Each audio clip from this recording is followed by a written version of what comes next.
Hi dear students, स्वागत है आप सबका आर के कोचिंग क्लासेस में। और फिर मैं उपस्थित हूं आप लोगों के सामने मैथ का कुछ क्वेश्चन लेकर के। जैसे कि हम लोग सभी अभाज्य गुणनखंड के बारे में जानते हैं, लेकिन अभाज्य गुणनखंड में कुछ ऐसे क्वेश्चन आते हैं जो हमें फंसा देते हैं। तो आइए मैं उस क्वेश्चन को आप सबके सामने डील करूंगा और आप लोग इसको अच्छे से देखोगे, समझोगे। और मेरे चैनल को जितना अधिक से अधिक सब्सक्राइब और शेयर कीजिए, मैं ताकि अब सबके सामने लाइव आकर के अपना क्लास दे सकूं। और मेरा 2 ब्रांच है, एक ब्रांच मतलब कोचिंग चलाता हूं, एक ब्रांच है सिकटी भीखम मॉर्निंग में जो ब्रांच चलता है, और एक है सरवाड़ा जो कि मसरख और छपरा के बीच में एक मार्केट पड़ता है। सरवाड़ा यानी मसरख ईसुआपुर के बीच में है, वहाँ पे इवनिंग टाइम में मेरा कोचिंग चलता है। और वो कोचिंग है पैराडाइज, जो पहले पुराना स्कूल था उसी बिल्डिंग में, आर के coaching classes by Rahul sir. तो आइए मेरे चैनल पे आज हम लोग एक न्यू टॉपिक लेकर नया टॉपिक आया हूँ, अभाज्य गुणनखंड। तो अभाज्य गुणनखंड के सबसे पहले बारे में हम लोग जानेंगे कि अभाज्य गुणनखंड होता क्या है। प्राइम फैक्टर यानी अभाज्य गुणन का मतलब होता है, अभाज्य गुणनखंड यानी प्राइम फैक्टर का मतलब कि वैसी संख्या है जिसके पास केवल 2 गुणनखंड हो, एक और वो स्वयं। जैसे अ नंबर having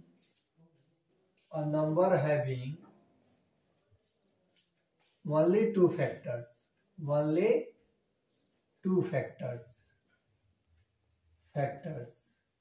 वैसी संख्या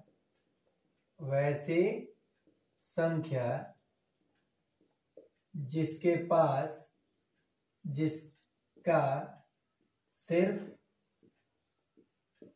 2 गुणनखंड हो। जैसे में देखिए 2, इसके पास कितना गुणनखंड है? 1। अब देखिए a number having only 2 factors 1 and itself यानी वैसी संख्या जिसके पास सिर्फ 2 गुणनखंड हो, एक और वह स्वयं। मतलब कि जो भी संख्या जिसके पास सिर्फ 2 गुणनखंड होगा, एक और वह संख्या स्वयं खुद, उसी को ही हम लोग अभाज्य गुणनखंड बोलेंगे, यानी अभाज्य संख्या बोलेंगे। गुणनखंड नहीं, अभाज्य संख्या। तो 2 के पास कितना गुणनखंड है? 1 और 2। क्या 1 के पास 2 गुणनखंड है? नहीं। तो 1 जो है अभाज्य संख्या नहीं है, ऑड है, यानी आपका विषम संख्या है लेकिन अभाज्य नहीं है। पहला अभाज्य संख्या क्या हो जाता है? 2। फिर 3 देखिए, 1 और 3 5, ये क्या हो जाएगा? अभाज्य हो जाएगा, क्योंकि 1 और 5 को छोड़ के 5 का कोई और संख्या गुणनखंड नहीं है। तो यहाँ पे ये सारी संख्याएं हमारा क्या है? अभाज्य है। अब यहाँ एक क्वेश्चन बनता है कि कोई एक ऐसी संख्या बताओ जो सम भी हो और अभाज्य हो। तो वो केवल है 2 को छोड़ के कोई ऐसा सम संख्या नहीं होगा जो अभाज्य होगा। जैसे में देखिए हमारा 4 है, सम संख्या है, 1 2 4, ये तीनों संख्या से डिविजिबल है। तो ये कहा जाता है जो वैसी संख्या जिसके पास जो 2 से ज्यादा गुणनखंड हो, उसे क्या कहोगे? भाज्य संख्या। क्या कहोगे? भाज्य संख्या, यानी कंपोजिट नंबर। तो हमें लगता है कि आप लोग अभाज्य संख्या के बारे में जान गए हो कि अभाज्य संख्या क्या होता है। तो ये हुआ आपका डिफिनीशन। अब हम लोग कुछ इसमें नया, अब तो कहोगे आप लोग कि ये कौन सी नई चीज है, ये तो हम लोग जानते ही अभाज्य संख्या क्या होता है। अरे नया चीज तो अब स्टार्ट होगा ना। जैसे में देखिए बाबू, क्वेश्चन आया आपका कि 420 का अभाज्य गुणनखंड निकालिए। तो अब तो 420 का अभाज्य गुणनखंड सबको निकालने आता है, ये कौन सी बड़ी बात है? 210 यानी 210 दूनी 420 होता है। फिर 2 से 105, 5 1 6, 3 से जा रहा है, 3 3 का 9, 3 5 15। फिर 5 से जा रहा है 7 आ गया अभाज्य। तो हमारा गुणनखंड यहीं पे स्टॉप हो जाएगा। लेकिन ये तो हमारा अभाज्य गुणनखंड हुआ। इसमें हम लोग सीखेंगे कि 420 के सभी भाजकों की संख्या, अभाज्य गुणनखंडों की संख्या, सम गुणनखंडों की संख्या। जैसे में देखिए हम इसको क्या लिख सकते हैं? 2 के पावर 2 गुने 3 के पावर 1 गुने 5 के पावर 1 गुने 7 के पावर 1।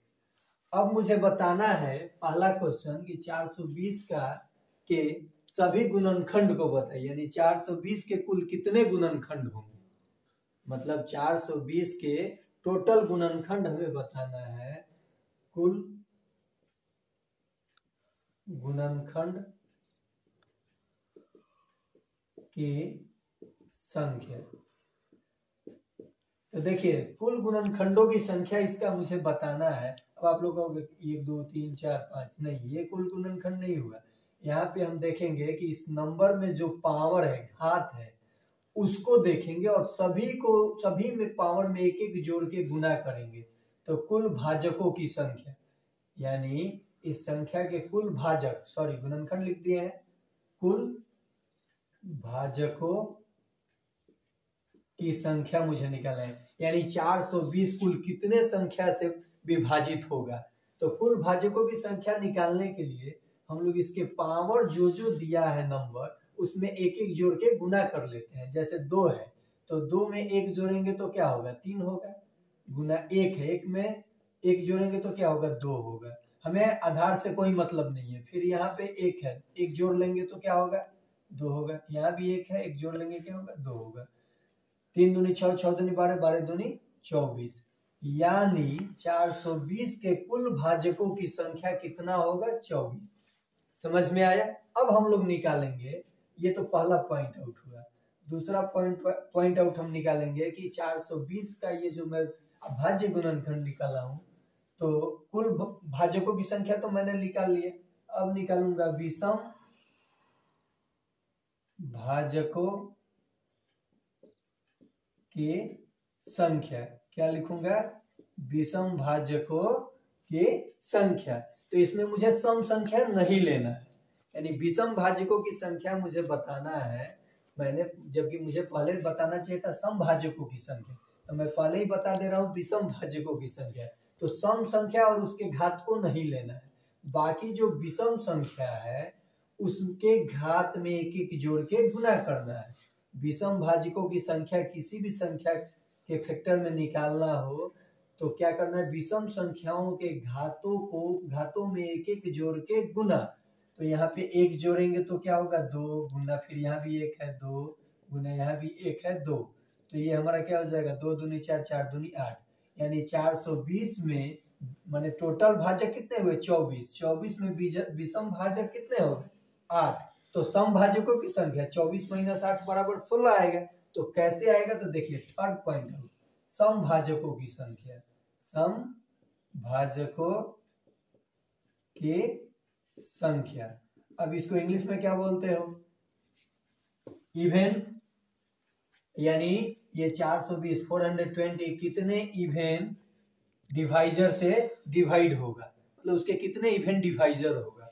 तो यहाँ पे देखो इसका तरीका क्या है कि जो नंबर सम है उसके पावर को जैसे का तैसे लेना है।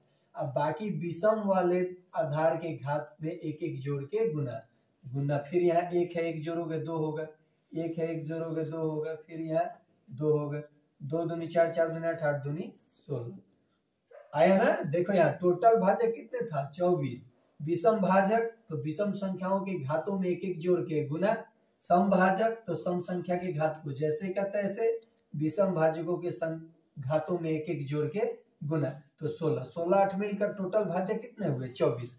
तो मैं आशा करता हूं कि आप सबों को ये समझ में आया होगा। और मैं एक क्वेश्चन देता हूं जिसे आप लोग सॉल्व करके अपना चेक करोगे। जैसे मैं दे दिया आपको 340 के सभी भाजकों की संख्या निकालना है, विषम भाजकों की संख्या निकालना है और सम भाजकों की संख्या निकालना है। तो बस आज के लिए इतना ही। Bye my dear students.